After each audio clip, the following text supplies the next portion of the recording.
आज 9 जून है। आज ही के दिन तीसरी बार प्रधानमंत्री के रूप में नरेंद्र मोदी ने शपथ ग्रहण किया था, सरकार बनाई थी।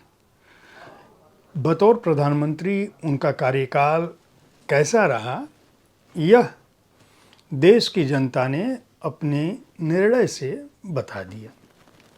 हालांकि चुनावों में 2024 के चुनाव में उन्हें वह सफलता नहीं मिली जिसकी उम्मीद थी, यानी 400 के पार अब की बार।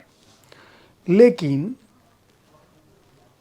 मोदी 3.0 यानी मोदी का तीसरा कार्यकाल किन रास्तों से चलकर आया, इस पर एक किताब की चर्चा मैं आज करूंगा। आप देख रहे हैं साहित्य तक के बुक कैफे का एक दिन एक किताब कार्यक्रम। मैं हूं जयप्रकाश पांडे और आज जिस पुस्तक के साथ मैं उपस्थित हूं उसका नाम है मोदी 3.0 और आगे पटरी पर साख। यानी मोदी का तीसरा कार्यकाल और आगे क्या है उसके, इनके जीतने से किस तरह से उनकी साख लौटी, यह पुस्तक इसी पर आधारित है। अक्कू श्रीवास्तव जो जाने माने पत्रकार, संपादक, लेखक और स्तंभकार हैं, राजनीतिक और सामाजिक विषयों पर लिखते रहते हैं। उत्तर उदारीकरण के आंदोलन, सेंसेक्स, क्षेत्रीय दलों का ये पुस्तकें उनकी आ चुकी हैं। उन्होंने यह पुस्तक जो है अपनी पत्रकारीय दृष्टि से और जो उनका राजनीतिक विश्लेषण और राजनीतिक समीक्षक वाला दृष्टिकोण है उसके आधार पर लिखा है। उनका कहना है कि दरअसल भारत में जो राजनीतिक चिंतन है वो 5000 वर्षों से अधिक पुराना है और उस पर लगातार अध्ययन और मनन होता रहता है। प्रधानमंत्री के रूप में नरेंद्र मोदी को जिस तरह से 2024 के चुनाव में बहुमत मिला, जनता का संदेश यह था कि मिलजुल कर आपको चलना पड़ेगा। यानी जो 2014 में जो नतीजा था, 2019 में जो नतीजा था, उससे ये नतीजा अलग था। इस नतीजे में, इसके परिणाम में दोनों पक्षों को कोई न कोई संदेश था। सत्ता पक्ष के जो लोग थे वे चौंके इस नतीजे से, क्योंकि उन्हें उम्मीद नहीं थी। क्यों? क्योंकि प्रधानमंत्री के रूप में नरेंद्र मोदी का जो कार्यकाल है वह अपनी सर्वोत्कृष्ट चरम पर था। उनकी लोकप्रियता सिर चढ़कर भारतीय युवाओं के बीच, भारतीय मीडिया चैनलों के बीच, भारतीय समाचार पत्रों में, हर सर्वे में उन्हें बढ़त मिल रही थी, बढ़त दिख रही थी। ऐसे में ऐसा क्या था कि जनता ने विपक्ष को भी अवसर दिया और दोनों पक्षों के हक में ऐसा निर्णय दिया जिससे आप ये नहीं कह सकते कि ये व्यक्ति जीता, ये व्यक्ति हारा। तुलसीदास के रामचरितमानस तदपि कही गुर 12 समुझ परी कुछ मति अनुसारा।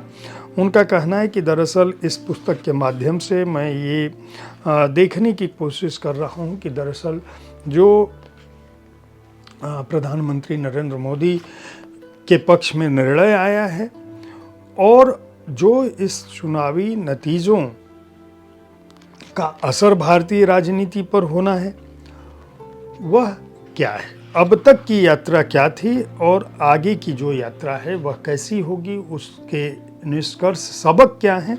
इस पुस्तक में वे अलग अलग अध्यायों में, कुल 22 अध्याय हैं, उनमें समेटने की कोशिश करते हैं। उनका कहना है कि जो पहला अध्याय है उसमें पटरी पर साख जो इस पुस्तक के आवरण पर भी है, इसमें उन्होंने कहा है कि दरअसल तीसरी बार प्रधानमंत्री पद की शपथ ली उन्होंने, मंत्रिमंडल का गठन भी हो गया, तमाम अटकलों का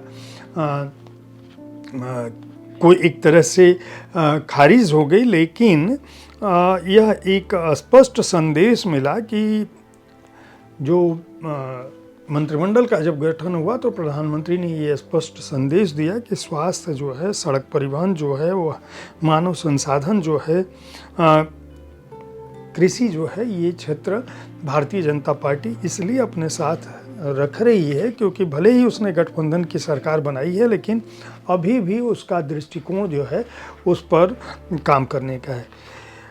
अब भारतीय जनता पार्टी की राजनीति क्या है, उसकी रणनीति क्या है, भारतीय जनता पार्टी और संघ के रिश्ते कैसे हैं, उन रिश्तों में किस तरह से उनके धागे हैं, 400 के पार का जो सबक है उस नारे का सबक क्या था, लाभांश लाभार्थी बनाम वोट बैंक, मोहब्बत की दुकान बनाम फाइनल मैच, इतिहास और राहुल के साथ कांग्रेस का भविष्य क्या है, सपा की हालिया सफलता के आगे क्या है, संविधान का जो मुद्दा है वह इस चुनाव में दरअसल बहुत महत्वपूर्ण ढंग से उठा था। अपनी इस पुस्तक में अकुश श्रीवास्तव इस बात को स्थापित करते हैं कि दरअसल अगर कोई जीता है इस चुनाव में तो वह संविधान है, क्योंकि उसका परचम उसे छेड़ने की हिम्मत किसी में नहीं है। और यह नतीजा कहीं न कहीं संविधान का जो मुद्दा था वह भी इसके केंद्र में था, जिसने न तो भारतीय जनता पार्टी को इस बात का एहसास दिया कि वह जीत के मद में संविधान संशोधन कर सके, वह बहुमत नहीं मिला उसे, और विपक्ष को भी उसने ये बता दिया कि अभी आप उस लायक नहीं हो कि आप सरकार बना सको।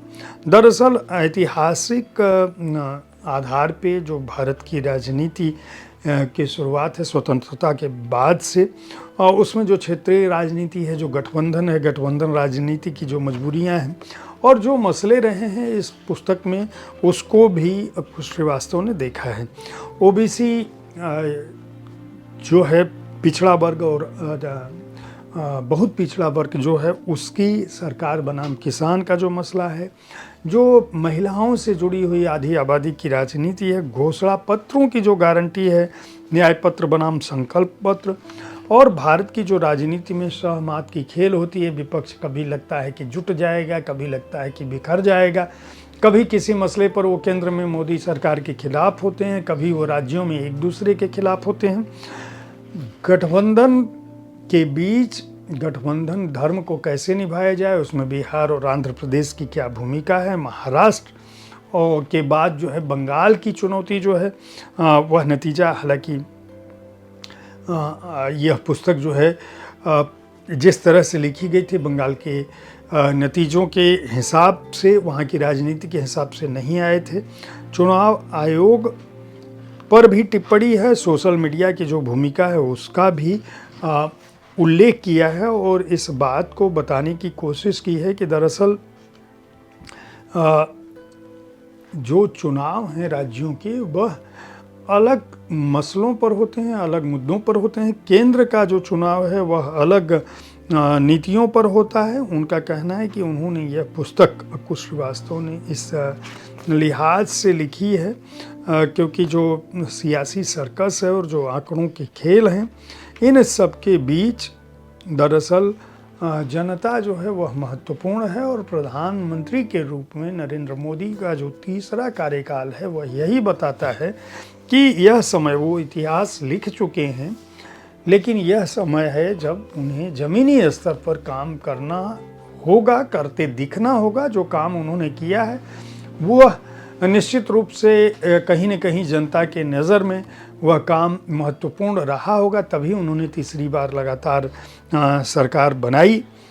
लेकिन भारत के राजनीतिक दलों को जनता को सर्वोच्च मानने की जो प्रक्रिया है उसको देखना पड़ेगा और साथ ही साथ उसके हित में काम करना पड़ेगा।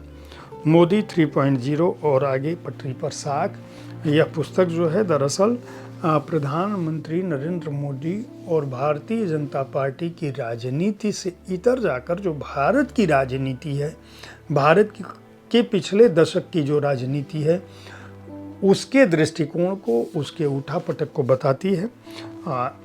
उस दिन जिस दिन प्रधानमंत्री के रूप में नरेंद्र मोदी ने तीसरी बार सरकार बनाई थी, उस दिन यह पुस्तक, इस पुस्तक की चर्चा मैंने इसलिए भी की ताकि पाठक खुद इस पुस्तक को पढ़कर यह समझ सकें कि दरअसल अब तक की यात्रा में क्या कुछ पक्ष ने कहा, क्या कुछ विपक्ष ने कहा, प्रधानमंत्री के तौर पर क्या कुछ नरेंद्र मोदी ने किया, उसे भी जान सके। प्रभात प्रकाशन ने इस पुस्तक को प्रकाशित किया है। मूल्य 400 रुपये है, पृष्ठ संख्या है 232 उम्मीद है साहित्य तक का यह एपिसोड आपको पसंद आया होगा। इस कार्यक्रम में आप किस तरह की पुस्तकों की चर्चा चाहते हैं उसके बारे में अपनी राय से हमें अवश्य अवगत कराते रहें। हमारी कोशिश होती है कि विविध विधाओं की पुस्तकों के साथ आपके पास मैं हर दिन पहुंचूं, ताकि आप उन पुस्तकों का चुनाव कर सकें जिन्हें आप पढ़ना चाहते हैं।